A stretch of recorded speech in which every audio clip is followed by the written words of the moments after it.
λέγατε το τραγούδι αυτό? Χρόνια. Δηλαδή, τι ήταν ο Λάιος ο Λουχίας? Ο Λάιος ήταν πολεμιστής, ήρωας ήταν, τι ήταν, και ήρθε εδώ στο Μασκλούρ το βράδυ.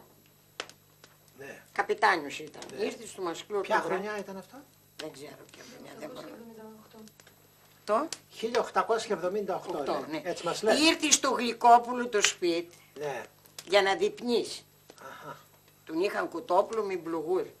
Μόλις τελείωσε το φαγί, τον ειδοποίησαν ότι ήρθαν οι Τούρκοι απάνω στο βουνό του Πυριώτικου, Ναι. και τον έκαναν καρτέρ και τον σκότωσαν. Και το βγάλατε τραγούδι και, Και το το λέτε. βγάλαμε στο τραγούδι. Εκείνο το άλλο, ένα άλλο με λόγια τραγούδι που το λες ωραία.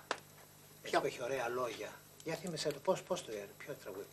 Ποιο θέλεις, τα λουλουδάκια, Ναι. θα το πούμε. Όχι με φωνή, μόνο με λόγια.